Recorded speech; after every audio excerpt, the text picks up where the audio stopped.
Okay. All right. Here we go. You will notice there's a word in the beginning of your notes that is not an English word. That is the word parashat. That's a Hebrew word that means reading. All right? So the reading, and as we go through, you're going to notice that all the readings are named. All right? They are named the Hebrew word or words that begin the reading. Okay? So in this reading tonight, Genesis 1:1 is where we begin, and that word in Hebrew that begins Genesis 1:1 is the word, what? Bereshit. All right? Bereshit. Or in English, Bereshit. But in Hebrew, R's are ra. Okay, they're not ra. They're in the back. They're like bara. Bara. So we'll learn that later.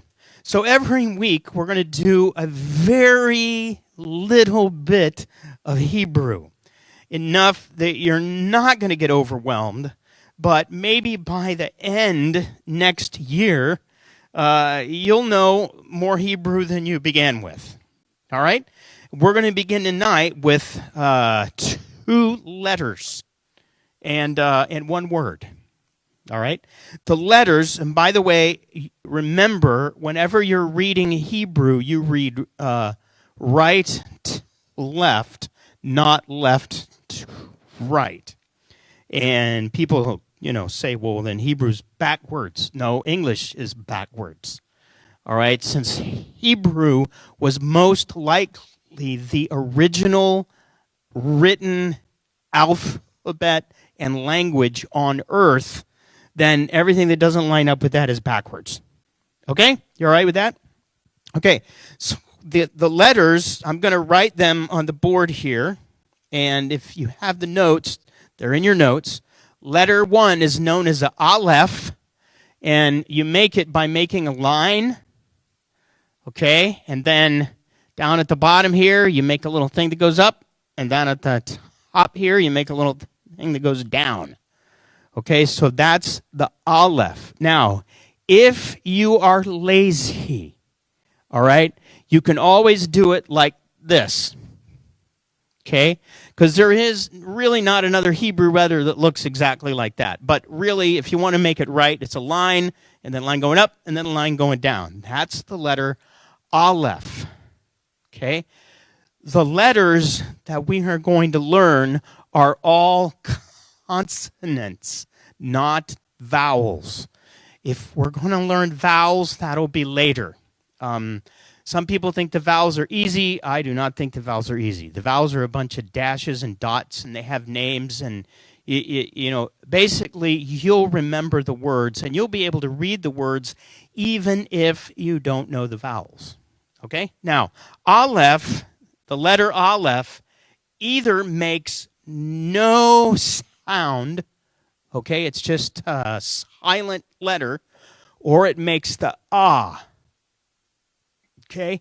Usually it's silent, the letter Alef. Now, this is known as either modern or biblical Hebrew. So like if you go and you buy a Hebrew Bible, these are the letters that are going to be in there. If you go to Israel, these are the letters that are going to be everywhere in Israel. Okay? And so for us, this is going to be known as modern or biblical Hebrew. But there's another Hebrew that's older. Okay? It's an ancient language. And it's a language that was made with lines and pictures that's a little bit like what you've heard with, what is in Egypt, hieroglyphics. Okay? But hieroglyphics is a language where they'll have a picture and it means a whole idea. In Hebrew, every picture has an idea, but it's a letter as well. Okay? So the more you know about the ideas of the letter, the more you know the language and what is being brought out when you read the language. Okay? So the ancient letter, and I'm not a good artist, but I will do my best. The ancient letter Alef looks like the head of an ox or a bull, something like that. And, you can look at that and go, well, I can get how that would morph into this other letter. But if it's an ox, or, what do you imagine when you imagine the head of an ox?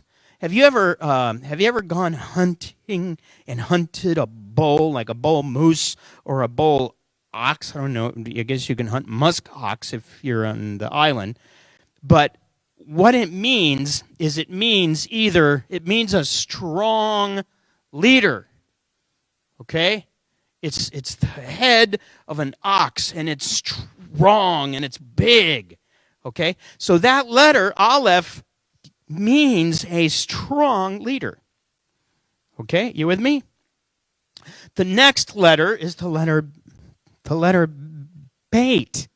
And you make it just like that. Draw a line, bring it down, bring it over, put a little thingy on the bottom. Okay? Beit. It is almost like the number 2. Almost.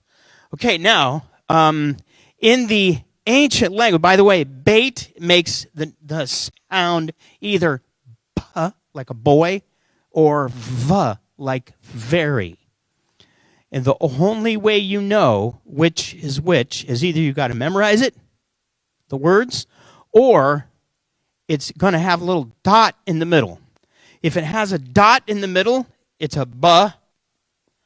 If it doesn't have a dot in the middle, it's a v. All right? You got it? So it's going to be easy, and we're going to go very slow. Now, the ancient picture of Beit is something like that, all right? There are other ways that is drawn, but what is to be is a house. It's a house. And it can either mean house or it can mean something like inn. Because what do you do in a house? You go in to the house. So it has the idea of a house. All right? So this is the modern Bible Hebrew, and this is the ancient language. All right? This is known not only as the ancient language, but it's known as pictograph, because it is a picture of something. That's all the letters we're going to do tonight, okay? But we are going to do one word, because with these letters, there's a word. There's more than one word, but there's a word you can make, okay? And it's Alef, right to left, Beit, without the dot. Now, how would you pronounce that word? Av. Somebody else is joining, so I'm going to let them into the Zoom. Okay, Av. Now, what does Av mean in Hebrew? Think of Avraham or Avram, father. Okay, so the word Av is father in Hebrew. So there you go. Now you know Hebrew. Go to Israel, and you can look around and use at least one Hebrew word. Okay? All right, now we're going to move right into the reading. And just a little bit of background on the reading. Okay? What is Torah? What do I mean when I use that word? What do we mean here?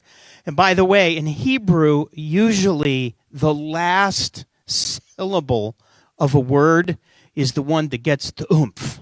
All right?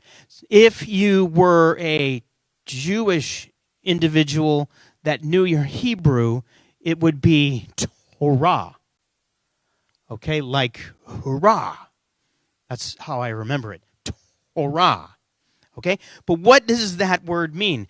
In the English Bible, usually you have it translated as law, right? You know, you read it all over. The law of Moses. Here's the law. But it doesn't mean law. There are laws in the Torah, but the word means teaching or instruction. And all it means is how you live your life. Okay, it's not that hard. Okay, so the word, and I have it in your notes. I have the biblical Hebrew in your notes in case you want to read it there. And the word Torah is from two other words. One of them is or, which means light. The other one is yare, which means shoot an arrow. And, by the way, hit what you're aiming at. Okay? Isn't that neat? The word that we use for God's instructions is the word that is light that you're aiming at. The light that you're aiming at. No wonder all over the Bible you read that his word, his Torah, is a light. Okay? And that's really the meaning of the word.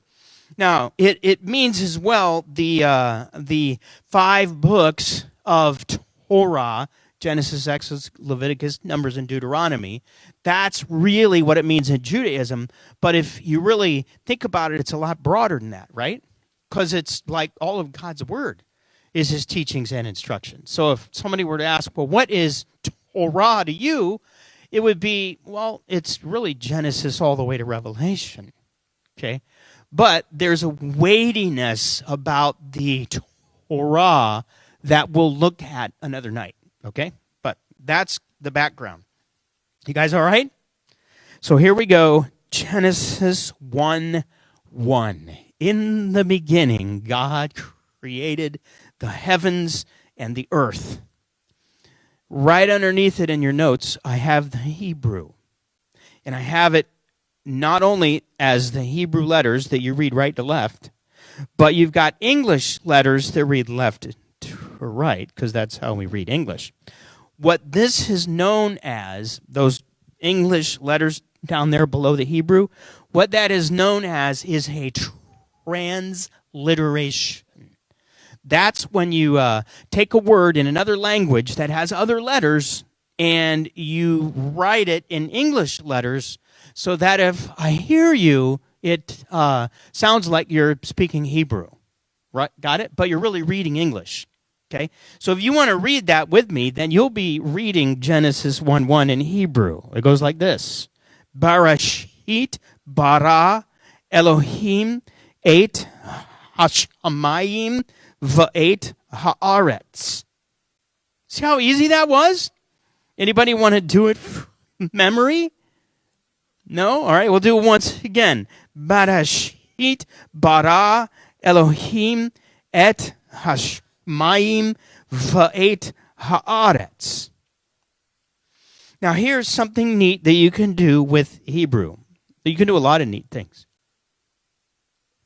But one of the things that you can do is you can go and look at each letter of that first word, Bereshit, and you can go back to the ancient language, that picture language, and you can get the meaning of those letters, and you can look and go, well, gee, does that really mean anything? Okay, so the letters are there, and you got a beit, and a resh, and an aleph, and a shin, and a yod, and a tav. And the pictures are right there by them. Okay? Beit is a house. Resh is a head. Aleph is the bull, or the strong leader. Shin is teeth, and it means press, or consume, or eat. Sometimes destroy. Okay? Yod is a hand or an arm that's doing work. It's a man's arm doing something, okay? And the tav is a cross, imagine that, and it means covenant. So those letters all together in the ancient language give you a meaning like the house of the highest, or the highest God, if you will be consumed by his own hand on a cross. So the gospel is in the word that begins the Bible, in the Hebrew. Now, in the English, it's not there, okay? In the English, you're reading something else. But to me, that's amazing, okay? Now, okay, Bereshit bara Elohim. You've heard that word, Elohim. Elohim is a word that literally means mighty one. Okay, El is the word that means mighty one. The Ohim on the end of it means it's a plural word. So the word God as Elohim is a plural word, but here's what is really neat, is the next word, bara, which means create, is not a plural verb. Okay, so you have Elohim, and this Elohim, that's a plural word, which might mean the plural of majesty or honor, or the fact that you're, thinking of the Godhead or whatever. All right, but this is one being that creates. Okay, and the word Elohim, by the way, is used for other gods in the Bible. The word El is used for other gods.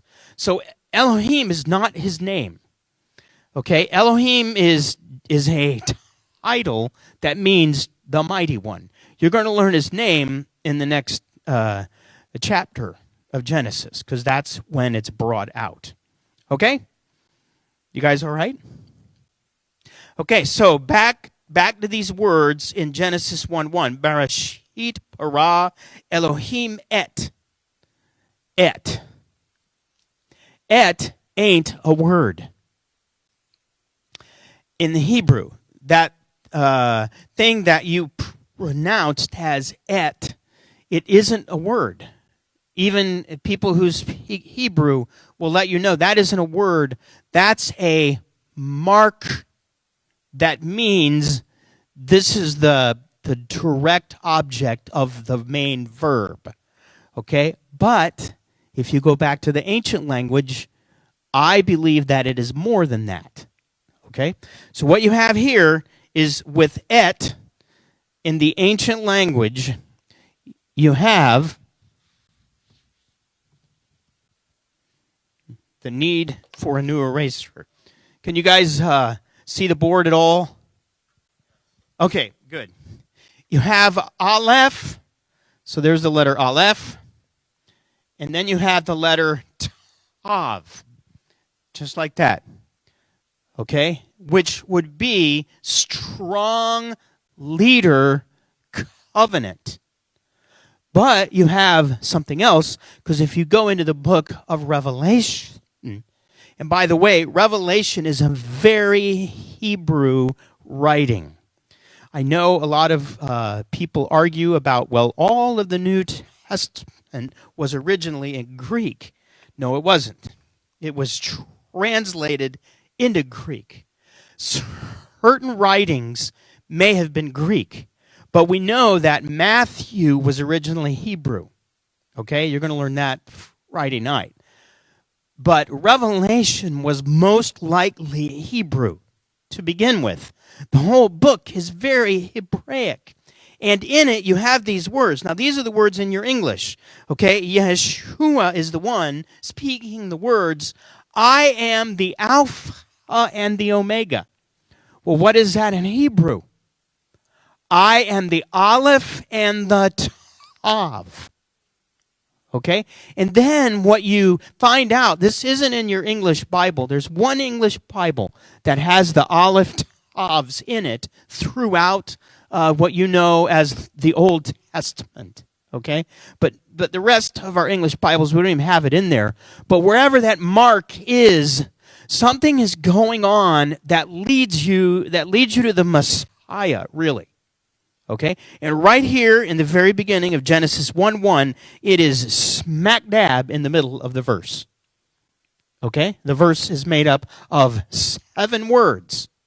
And right in the middle of the 7 words is the Aleph Tav. Well, isn't it interesting that in the temple and in the tabernacle, they were to make a menorah.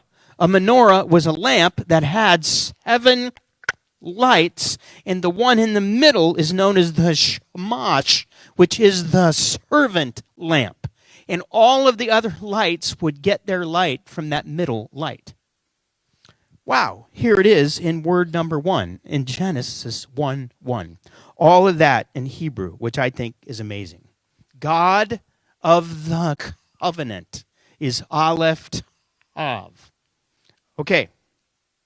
Now, one more thing to learn tonight in order to help us with our digging in, and some of the things that you're going to learn and some of the things that we're going to hear are not in normal Christianity. Okay? They may be ideas that are from rabbis. They may be ideas that are Jewish, and that doesn't mean they're bad or they're wrong. Okay? Remember, Jesus is Jewish, right? Okay? So it'd be good if we had a little of that knowledge and that background mixed in to everything that we're learning, right? Okay? All right, there is a word or an acronym in Hebrew and Judaism that is PRDS.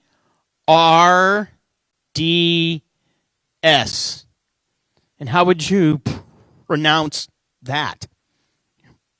Purdus. Okay? What does it mean? It means that, and this is a Jewish Hebraic idea. There are many levels of understanding what you're reading in the Word of God. And in the Torah in particular, there are levels of meaning. In Judaism, they even believe that there might be as many as 70 levels of meaning, of ideas that are there. So it's like a gold mine. It's like you dig and then you can keep digging and then you dig more. Just like we just did with Genesis 1:1. It's 7 words. Okay? And it's not by accident that the Alef Tav is right in the middle of those 7 words. Okay? So the Word of God is a miracle. It really is. It's a lot more of a miracle than I ever even realized. Now, these are the 4 general levels of Hebraic understanding of what you're reading in the Bible. Level 1 is known as Pshat, P-S-H-A-T. Okay, and it means literal. Just what you read is what you read. Okay, in the beginning, God created the heavens and the earth.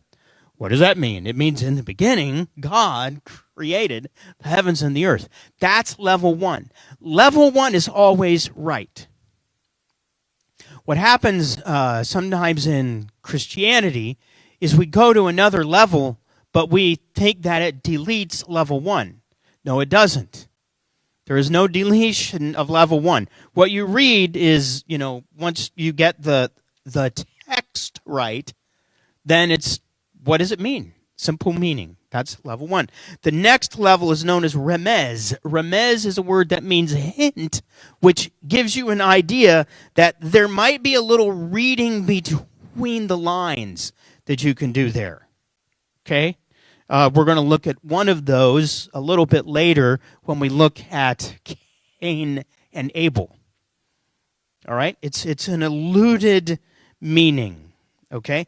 There are methods that are used in this meaning like numbers. Sometimes you've learned in Hebrew the letters have numbers as well, kind of making something out of those numbers would be a remez level reading. We'll do that later, just for the jazz of doing it and going, wow, that's really interesting, because certain names have certain numbers, and the numbers have meaning. Okay? The next level is the word darash. to rash.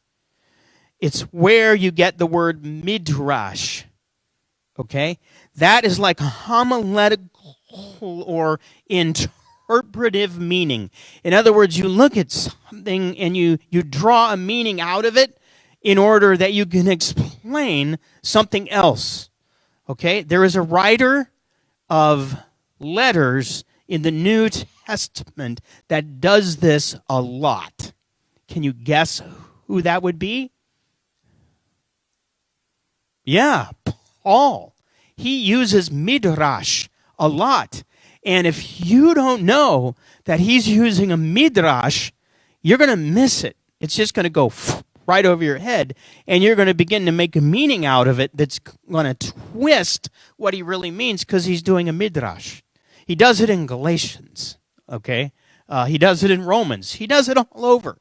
And maybe we'll look at one of those later. Okay, and the last level is the one where I'm like, you got to watch it there. It's the sod, or secret level, where there's a mystical meaning. So I am not a very mystical guy, okay? So I don't get a lot of that. And, there are groups in Judaism that go off into, what word do I want to use and be nice? And what? A rabbi trail that goes into a world where you're like, I don't want to go there, okay? That's that level, and we're not going to go there, all right? But that gives you an idea of why you need to know a little bit when you go into reading the Bible. That does not mean that if you don't know any of this and you have a Bible that you're going to be lost. It doesn't mean that at all. But wouldn't you rather be able to open it up and dig down in and get the gold that's in there?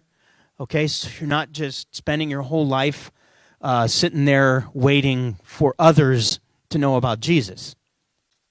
Because in brief rabbi trail, in normal Christianity, everything is about one thing. Are you going to heaven or are you going to hell? Now, if I know that I'm going to heaven, or actually, if you want to get real about it, it's the new heaven and the new earth. But if I know that I'm going to be with the Lord forever, okay, and I have a long life ahead of me on earth, and I already know that, and that's all that it's about, then why am I even here? Right? That isn't all that it's about. Remember Yeshua's words at the end of Matthew. Go and make what? Yeah, disciples. Those are those who read and dig, and they want to know. You're hungry because you want to know more. So that's what this is going to be about. Okay? All right, let's go back to Genesis 1:1. In the beginning, God created the heavens and the earth. The word created in Hebrew is the word bara. The word bara is only used of God in the Bible. There are other words in Hebrew that mean make, all right, but this idea of create is only used for God. Okay, it implies that nothing existed before Genesis 1:1 but God, Elohim. Okay, and that everything that isn't Elohim has a beginning. Okay, and this is, and one of the things that you're going to learn about Torah is it is given as an answer, if you will, to all of the other religious ideas that were floating around in the day. It's the beginning of writing out the idea of monotheism, that there's one God. And now there is a creation history that says there's only one. Okay, so, and you know, as we're reading this, keep in mind, to whom were these words written? To whom were these words written? Bereshit bara. To whom? No, they weren't written to the whole world, not originally. They were written to Israel. When? Yeah, when they had come out of Egypt. Okay, so when they were out of Egypt and Moses went up the mountain and wrote the words and brought down the words, then they had these words. In the beginning, Elohim created the heavens and the earth. What are they learning? They're going to learn about who they are. Why? Because they've been in Egypt. They don't know who they are anymore. All they know is there's a bunch of gods in Egypt. All right, so like, which God do you mean when you're speaking of this God? Okay, so that's all. Genesis 1:1 brings all of that out, okay? All of the other early creation myths that were floating around, they have stories of the gods, and how the gods create is always via sex and violence.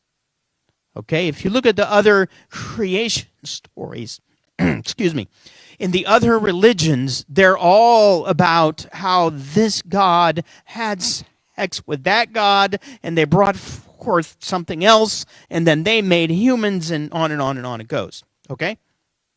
Something else that I want us to keep in mind is that the purpose of Genesis, in the book of Genesis in Hebrew, is Bereshit. It's the name of the whole book. One of the purposes of it is not in order to teach Israel science. Okay? Sometimes we go in there and we dig around and we're like, we want to get into all this. And it's like, you got to remember that really isn't the reason it was given. It was given so that they know who they are. Okay, so you'll hear a lot of arguments about how long a day was back then. And my answer is, I don't know. It says there was evening and there was morning one day. So how long does it take for there to be evening and morning? So we're not going to look at those arguments. We're not going to dive into them this year in this learning of Torah. It is about wisdom. It's learning wisdom about God and human beings and nature. And unlike all of the other creation ideas, all right, we remember that we do not worship nature. We do not worship trees or mountains. We worship the one that created trees and mountains. Did you know that throughout human history, it is normal that people worship nature? And they're doing it again. I mean, they've really been doing it again the last 30 years. All right, but it's not abnormal in those who don't have or believe in the Word of God. Okay? In Romans, Paul writes about those who worship and exchange the glory of the immortal God for an image, okay, in the form of mortal man or birds or beasts or creeping things. Okay, so that was going on even in Yeshua's day, and that was going on in Moses' day, and that's been going on since the beginning. Okay, all right, now we're ready to go to the second verse. So now we're gonna ask. I'm gonna shift up into third gear, and we're gonna go a little faster. Okay, now the earth was chaos and waste. Darkness was on the surface of the deep, and the Ruach Elohim, that's the wind or breath or spirit of Elohim, was hovering upon the surface of the water. Those words in English, chaos and waste, you may have a different words in your Bible, okay? In Hebrew, it's tohu and vohu. Wow. Why do they rhyme? It's poetry. It's a Hebrew way of bringing in poetry. Okay? One way is the rhyming of words. Okay, so in Hebrew, what you would hear is the earth, haaretz atohu vavohu. Okay, chaos and waste or emptiness. Now, another Hebrew writing form is known as parallelism. Have you ever heard of that? That's when you use two words to bring about one idea. Okay? And that's what this is. And so it's poetry in that it rhymes and it uses parallelism because the idea behind all of it is it's empty or it's chaos. Okay? So it wasn't... It had the earth and the heavens and the earth were there, but there was no form on the earth, and darkness was over the deep. Darkness is the Hebrew word just a minute, it's hard to pronounce. Choshek. And it doesn't mean the lights are off. Okay? It means lack of enlightenment, lack of knowledge. It even might mean bad or evil, okay, or chaotic. Because later, he's going to use the word darkness in Genesis 1 in Hebrew, and it's a different word, okay? So the darkness that you're looking at in the second verse is more deep than the idea of the lights are out. Okay? What we're going to learn in Genesis 1 as we go on, and in all of Genesis, is that it's about more than creation. It's about one of God's main fundamental purposes in the universe. That is bringing order out of chaos. Same thing as you and me, okay? We are here, and one of the reasons we're here is that we might bring order out of chaos. Okay, next couple verses. Then God said, "Let there be light," and there was light. God saw that the light was good, and God distinguished the light from the darkness. The word light is the word or. And it doesn't mean that light. It means illumination, enlightenment. Okay? It's something more than the light of the sun, which, by the way, had not been created yet. Okay? So this is the word or. All right? Now, how many of you know Torah class online? Tom Bradford. Okay, every now and then I'm going to be using some of his words and some of his ideas. But he writes about this light, this or, that it was also a type of light that did not come from a physical object. Okay, that's what I mean. It wasn't this light that is shining here.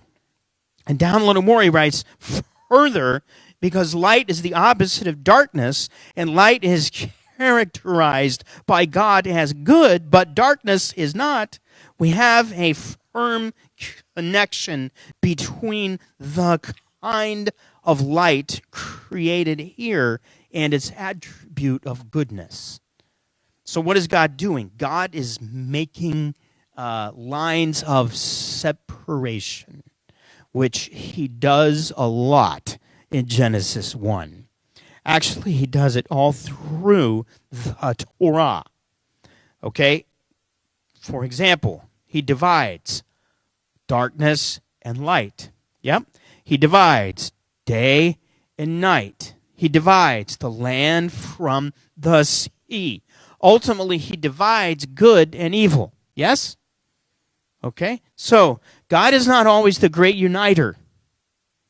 Sometimes he's the great divider.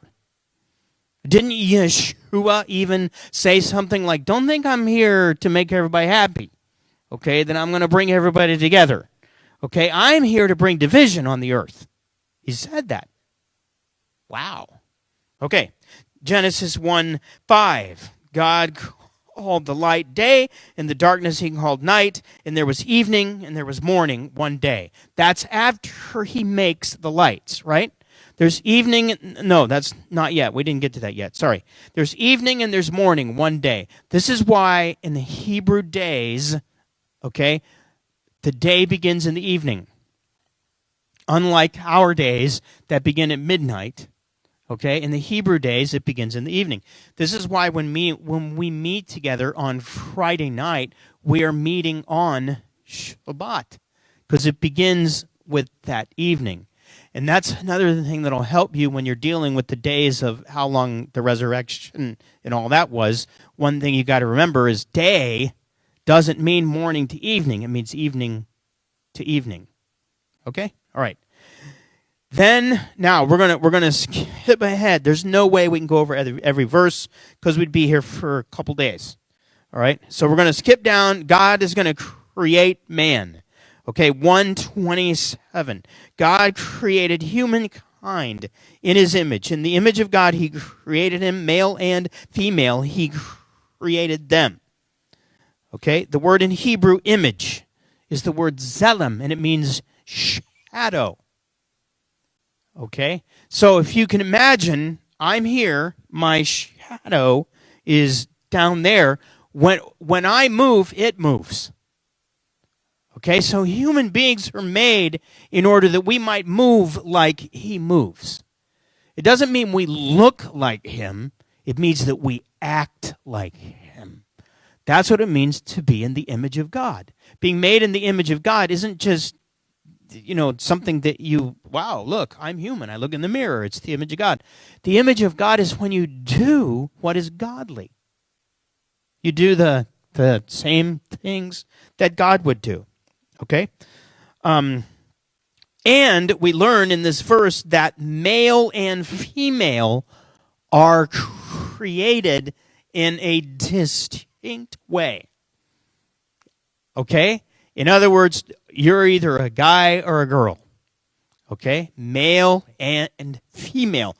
But here's what's interesting, is that it is God's nature is both. Okay?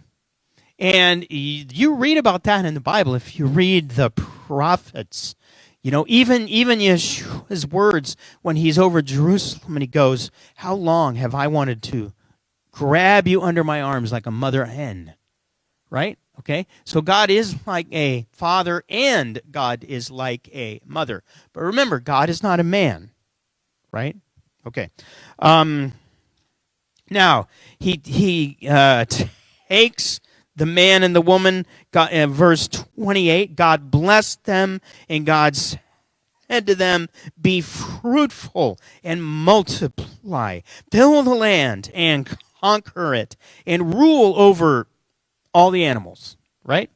Okay, that means that the very first commandment in Torah is go have babies. Right? Usually when I ask, what is the very first commandment? It's don't eat from the wrong. No, that isn't. It's go have babies. Okay? And you are to conquer or rule or kabash in Hebrew, which means bring into or under subjection. Like a king with an army who's going to go out and conquer the world. That's exactly what that means. Okay, that's why we're here. So when you hear people say, well, we're not here to take over the world. Well, yeah, we are. It is the goal, right? His kingdom on earth as it is in heaven. Now, we're not going to get there without him. That's for certain. But at least we're moving in that direction. I know you guys are dying to ask questions. We're going to see if this works. Okay? All right, moving on. By the way, one of the books that I'm reading in this year is written by Dennis Prager, and it's his Bible comments on the Torah. How many of you know who he is? Dennis Prager. All right, good.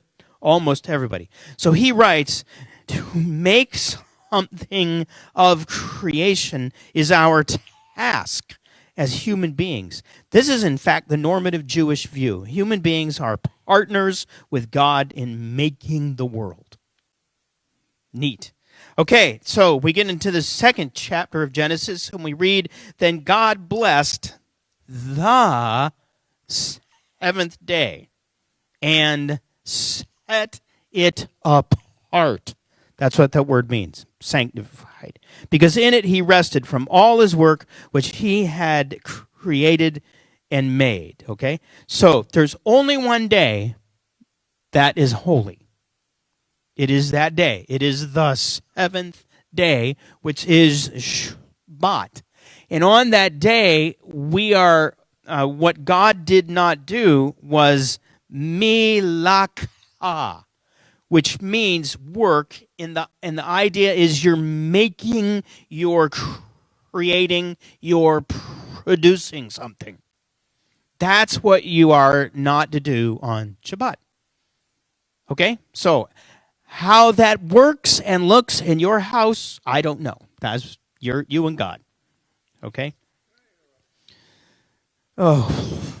No, because if you do, everybody else is going to want to interrupt. And then what am I going to do? Shabbat.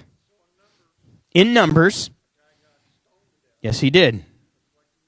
Yes, he did. It was then. It isn't now. Now, what is it? You're going to enjoy the day and have a fire. In that day, what you're doing is you're gathering the wood in order that you might sell it to everybody else, because everybody needs firewood. And so I'm going to go and I'm going to get more because everybody else, nobody's out here today. Woohoo! I can make a lot of money today. And so you go out. That is what I think that guy was doing.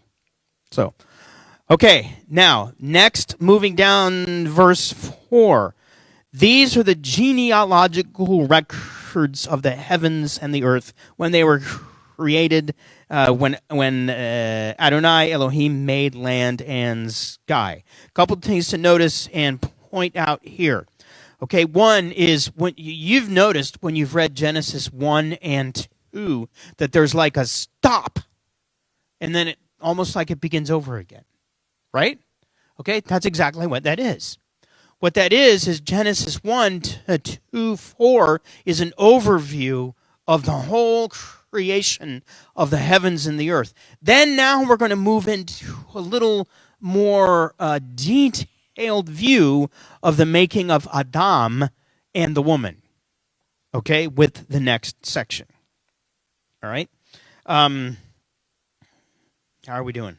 The other thing that happens there is, you notice in the version that I'm using, it says Adonai Elohim. Okay? If you have an English Bible that isn't one of the Jewish background Bibles, it would be the Lord God. Okay? That is the first use in the Torah of Yod-He Vav-He, which is the name of God, which we're going to learn a lot more about when we get to Exodus. Okay? And that's where it begins to be used in the writing. That doesn't mean that they were using it, but that's when it was used in the writing. Okay? Now, Adonai Elohim commanded the man. Commanded who? The man. Saying this, from all the trees of the garden you are most welcome to eat, but of the tree of the knowledge of good and evil you must not eat, for when you eat from it, you're going to die. Okay? The next verse. Then Adonai Elohim said, it is not good for the man to be alone. Let me make a well-matched helper for him. Those ideas are connected. The idea of, I'm giving you all of this, you can have anything you want, but don't eat of that one. Now I'm going to make you a helper because it isn't good that you're alone. Okay, we'll go back to that in a minute. By the way, this is when God describes something as not good. It is not good that the man is alone. So he's going to make, in Hebrew, an edzer kenegdo. Those are from the words neged, all right, which is the word that means opposite, as in David's sitting there looking at me, and now I'm sitting here looking at you, and we're going to get right up by one another because we're opposite one another. So isn't that interesting? God is not going to make Adam a helper that's going to be right here next to him, but is going to be opposite him. Okay? And it's, so the well-matched is the word neged, which means facing and opposite. The word helper is the word edzer, which is from the root word azar, which means strength in order to surround and protect. Okay, now you have the little letters there of the word edzer in the ancient picture language. It literally means see the weapon of the highest. See the weapon of the highest. Okay, so you have a man. He's been given a commandment of what he can do and what not to do. Okay? But he's alone. So God says, it's not good that you're alone. So he's going to make him a helper who's going to be, in a way, connected to him, but is going to be opposite him, and who's going to be a strong weapon of God on the earth. So if you're a woman, don't get the idea that when God created you, he made you to be the nice little, yes, dear, I'll do whatever you tell me to bend over and that. But you learn that in some Christian churches, don't you? That is not how it is in Genesis. In Genesis, the woman is a mighty warrior. Okay? Now, we learn that the animals won't work as Adam's edzer kenegdo. Yeah, whenever I go through this and I teach on this, I watch husbands going, I knew that. I knew that. That's why it's been so hard. Anyway, Adam's edzer kenegdo. So what God does is God puts the man in a death-like sleep. He removes a piece of the man, and in the Hebrew, he builds a woman. He doesn't craft or make a woman, he builds her. I don't know why that's significant, but it is. He builds her, and then he builds her as Adam's edzer kenegdo, his helper, his strong helper. What is the woman designed to help the man do? That is one of them. But what is the main reason the woman's been given right here? To help the man keep the commandment. Here's the word I'm giving you. Now I'm going to make you a helper. Yes. Okay, it's almost as if she is the voice. And the idea is when the man goes away from walking in the ways of God, then the woman is going to be in opposition to him, and life is not going to be good. But when the man is hearing God's word and doing God's word, then the woman is going to be with him, and they get to live in a little bit of shalom together. But I remember C.S. Lewis wrote, God did not give us marriage in order to make us happy. He gave it to make us holy. I was like, well, I get that after 38 years. Okay, then at the end, by the way, this is why a man leaves his father and his mother and clings to his wife, and they will become one flesh. Now, both of them were naked, the man and his wife, and they were not ashamed. Next verse. But the Nahash, the serpent, was shrewder than any animal of the field that Adonai Elohim had made. Now, the Nahash, the serpent, by the way, that word literally means shiny, snake, brass, copper, enchant. Okay? So that's the serpent. Okay? Shiny, slick, wow, bright. Okay? And now we're going to have another one of those Hebrew poems. All right? Because the word naked is the word arom, that means bear. The word shrewder is the word arum. Okay? So Adam and the man and the woman were both arom, but the Nahash was arum. Okay? It's like a play on words. Now, notice the words that happen between the woman and the Nahash. So it said to the woman, and every English version has a question here. Really, it isn't a question, it's a statement. Okay? God said, you must not eat from all the trees of the garden. Well, the woman said to the Nahash, of the fruit of the trees we may eat, but of the fruit of the tree which is in the middle of the garden, God said, you must not eat of it, and you must not touch it, or you will die. So the woman's answer looks like words are used to set a trap for the woman. Because God's word wasn't don't touch it. It was don't eat it. Now, where she got those words, we don't know. It might have been Adam. Okay? It might have been her. I don't know. Okay? But what happened then, whatever it was, the woman believed it. Okay? Because here's how the trap worked.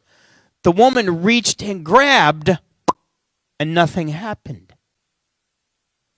Well, I did touch it, and nothing has happened. So God lied, so I might as well eat it. But there's more going on there than that, okay? It says in the verse 6, the woman saw that the tree was good for food, and that it was a thing of lust, a desire of the eyes, and that it was desirable to impart wisdom. So she ate it, and she gave it to her husband, and he ate it. So what did the serpent use? Hunger, appetite, looks, desire, and the brain, logic. Okay? Prior to this, God and God alone was the one who determined good and evil. What the woman and the man did suddenly is basically by their actions said, we will be the ones who will determine what is good and what is evil. Bam, death. That is the way of death. And it's all around us in the world. This is why good and evil aren't what they were when you and I were growing up, are they? But it is now. Why? Because human beings have our God. That's what happened here, is they became gods when they believed and acted on the idea that they were going to be the ones who were going to determine what is good and what is evil, not God. Okay? And it began this death in them that was death in their relationship with one another and with God, and everything kind of spiraled there. All right? So then Adonai Elohim said, behold, the man is become like one of us, knowing good and evil. Okay? Prager writes, the moral message of the Torah, ethical monotheism, is God determines good and evil. Okay? Okay, so you can read the rest of that later. We got to move on. Okay, verse 24. And he expelled the man, and at the east of the Garden of Eden he had cherubim dwell along with the whirling sword of flame to guard the way to the tree of life. So we're going to get a little deep here. Okay? Genesis 3 is known as the fall of man. All right? And out of it has grown these doctrines in Christianity that are not in Judaism. Okay? One of them is the doctrine of original sin. The idea of that is that because Adam and Eve did what they did, they handed down to us a fallen nature that is broken and there's nothing you can do about it. Okay? That isn't what we read in Genesis.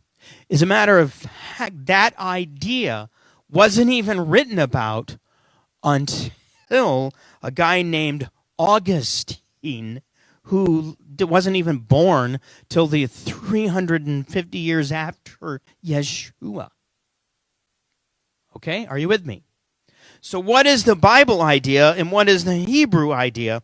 It is that human beings are born innocent, but they have this proneness to evil. Why? Because God made you with free will. The moment he did that, he made a being that is able to go the wrong direction. And out of that comes the idea that you have a good nature and an evil nature. And that dilemma is with you, okay, all of your life as a human being. We'll learn a little bit more about this in a minute, okay? Thank God there's a way back to the tree of life that you eat from and live forever. Did you ever notice that? What are the angels guarding? They're not guarding the tree. They're guarding the way. They're guarding the road to get back there. And there is a road to get back there. By the way, this road to get back there, why are there cherubim there that are guarding this? Where else in the Bible are there cherubim? Over the ark. And what's the lid of the ark? It's the mercy seat where the blood is poured out that brings you back to the tree of life. And what's in the ark? The commandments, if you will, the heart of the Torah, which later on in the Bible is known as the tree of life. It's amazing how it all goes together. It really is. Okay, so, okay, now we're going to go move into the next chapter here that has to do with Cain and Abel. So it happened that Cain brought an offering of the fruit of the ground to Adonai, while Abel, he also brought of the firstborn of his flock and their fat portions. Okay, so Adonai looked favorably upon Abel and his, but on Cain's he did not, and Cain became angry. So why did Yahweh accept Abel and his offering and not Cain's? You can yell out an answer if you think you're right. Well, no. I'm glad that you brought that up because that's where we're going, okay? There are offerings in Leviticus that are not animals, that are absolutely acceptable to God, right? They're grain offerings, bread offerings, drink offerings. They're all spelled out in Leviticus. What was going on here is the word firstborn and fat, which means the best. Abel was bringing the best of what he had. What did Abel do? What was his job? He's a shepherd. What did Cain do? Farmer? Okay? So the idea is one brought the best, the other brought some stuff. Okay? So the one that just brought some stuff had a wrong heart about him. So his offering was not accepted. But God said something to him. By the way, in Numbers is one of the places where you read about bringing your best to God when you give him an offering. Here's what God said to him in verse 7. If you do well, it will lift. But if you do not do well, sin is crouching at the doorway. Its desire is for you, but you must master it. Okay?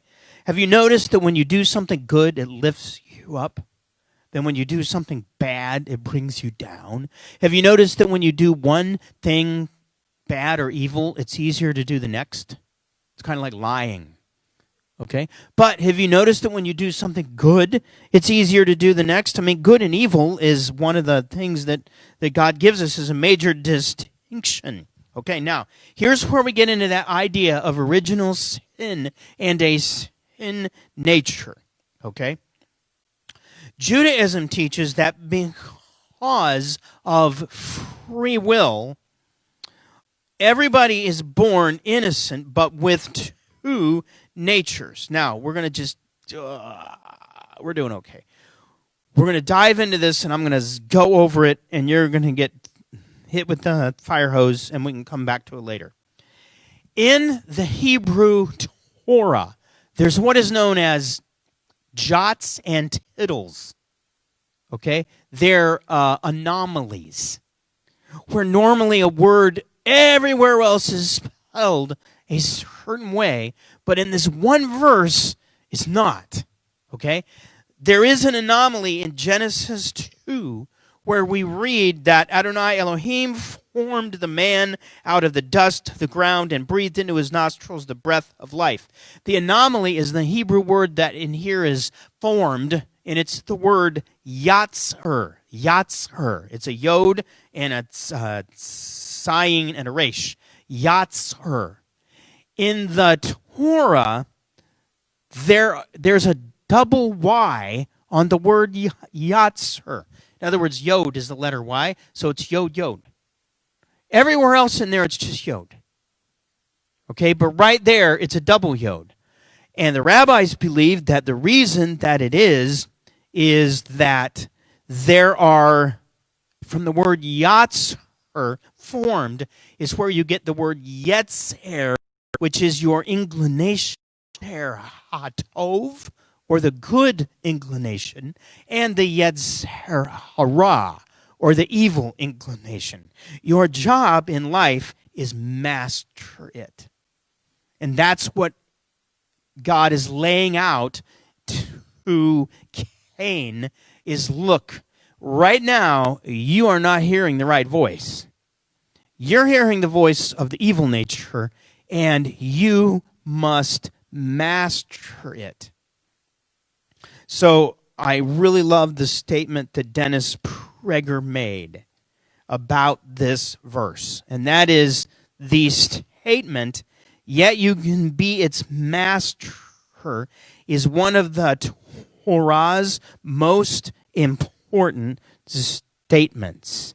It means we have moral free will. That we can rule over our desire to do wrong is the most empowering idea in life. Is it? You don't have to do that anymore. You don't have to live that way. Okay? The only way that we can end bad behavior, right, is to recognize and believe that we can master it. Now, it really helps to have God's help in doing that, doesn't it? And to have his forgiveness for whenever we've blown it, which, thank God, we have. That's one of the beauties of what Yeshua did for us. Okay? Now, what happens? He doesn't master it. He kills his brother. Oh, the youth are back there. They're having a blast. And then God comes to him and asks, "What have you done? The voice of your brother's blood is crying out to me from the ground." Well, did you know literally in Hebrew it's not blood, it's bloods. The voice of your brother's bloods is crying out from the ground. Why is that? The Hebrew belief is that in every human being there is a world of generations. So when you kill one, you kill all the potential generations that are in that human being. This is one of the reasons why abortion is a bigger deal than people even think it is. This is why there is a saying in Judaism that if the one who saves an individual saves a whole world. Likewise, the one who kills an individual kills a whole world. So what he did was really bad. Now, you guys all have the notes, so we're going to skip down a little bit. And, we're almost done. Look at that. We made it. Okay? So when you read this, did anybody else, when you read about Cain and Abel, and you read about what happens when he murders his brother, then what happens? What does God do?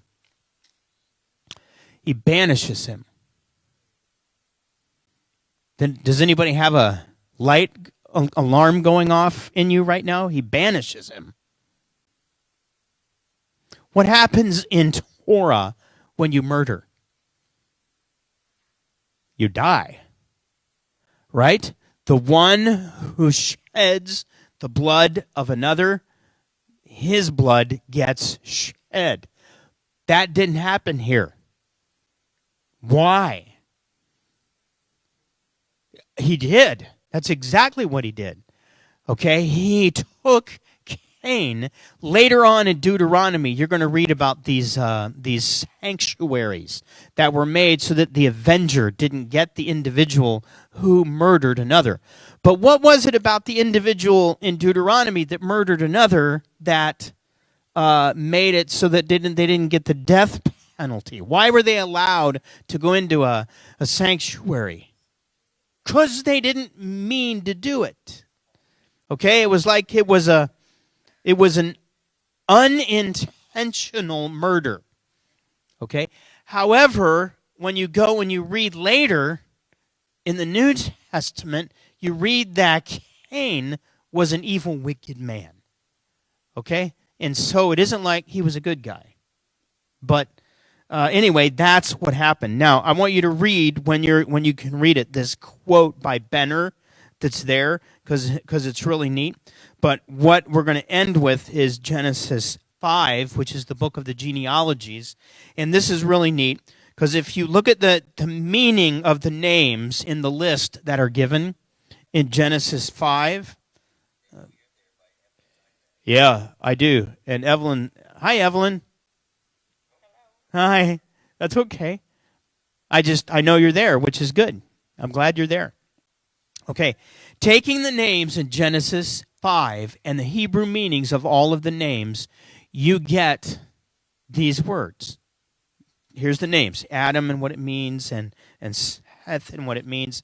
Taking them all together, you get mankind is appointed to feeble, frail mortality, a fixed dwelling place.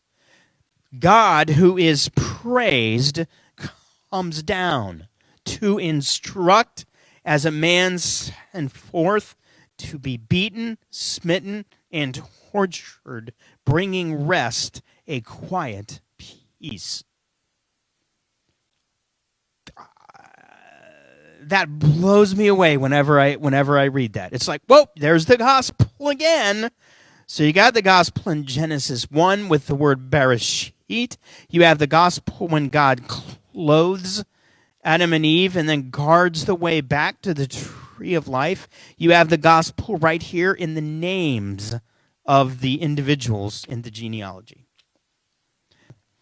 All right. May you be blessed from Yehovah above And have a great rest of your week. And I hope to see you on Friday night. Goodbye.